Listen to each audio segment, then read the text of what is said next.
Hello guys, eto isang mabilisan muna tayong good news ha. Ayan na, nilabasan na si Atong Ang kasama ang kanyang grupo, yung 15 pang akusado sa pagkawala nitong nitong mga sabongero ayan, nilabasan na siya ng warrant of arrest mula sa branch 26 ng Santa Cruz, Laguna, RTC. Ito po ay no bail.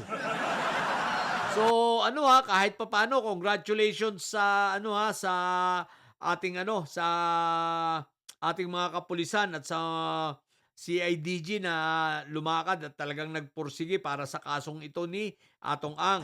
So sa mga kamag-anak ng biktima kahit papaano ito ay makakagaan-gaan sa kanilang loob, no? At least nakikita nila ngayon nagsisimula na ang justice, talagang gumagana na, okay? So pero ito, congratulations din kay Atong Ang ha.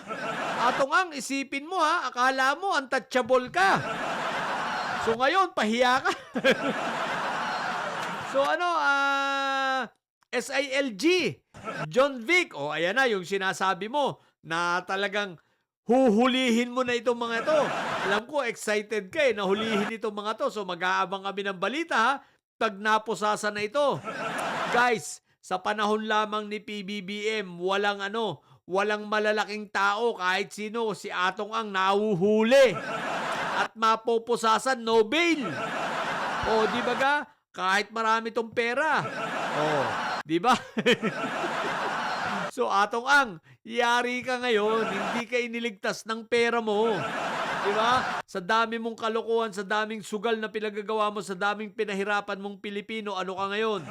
So hindi lang ito justice sa sa mga namatayan na sabongero, kundi pati sa sambayan ng Pilipino na napakadaming beses na at napakatagal nang niloloko nito ni Atong Ang sa pamagitan ng mga sugal. Ang kabarkada niyan, sino? Si Sabit Sipon. Ngayon, di ba? Buti nga sa'yo, ambag pa ng pera para sa pagpapabagsak sa kay PBBM. Kinakarma ka ngayon. Sabit Sipon, di ba? Nag-ambag ka rin, naglalabas kayong dalawa ng pera para pabagsakin si PBBM, di ba? Hintayin mo lang ang karma mo, parating na. Sabit Sipon, alalahanin mo, Nobel rin na naghihintay sa'yo. Yung plunder mo, hintay-hintay ka lang, hindi na yan magtatatagal. At magsasama ko ni Atong Ang, magkosa. Ay, hindi pala. Malayo pala, ikaw ay sa Ilocos eh. Malamang, hindi, sa Ombudsman, Sandigan Bayan ito yung sinampa. So, Maynila ka. So, makakasama mo yung mga ibang mga senador, So, most likely, sa Payatas ka. Doon kay kukumit, no? So, eto si Atong Ang, syempre, sa Santa Cruz, Laguna ito. So, doon siya makakukulong, no? So, congratulations uli, Atong Ang, ha? Congratulations sa CIDG, sa PNP, at SILG Jobic. Fire na. So, yun lang. Ay, nako. Ang tagal nating inabangan ng kasong ito, no? Sa wakas, at ayan na. So, sa mga bobong didilis dyan at may sayad, ang tatay nyo ay karton. Ayan, nabawasan na naman ang sumusuporta at taga-finance ninyo. Kasi Atong yung mga financier nyo na pagkukulong na.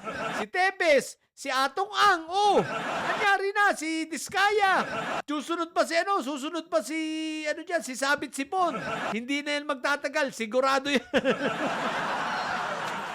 So, ang tatay nyo ay karton, manatili kayo may sayad sapagkat ang may sayad ay laging high blood. Bye!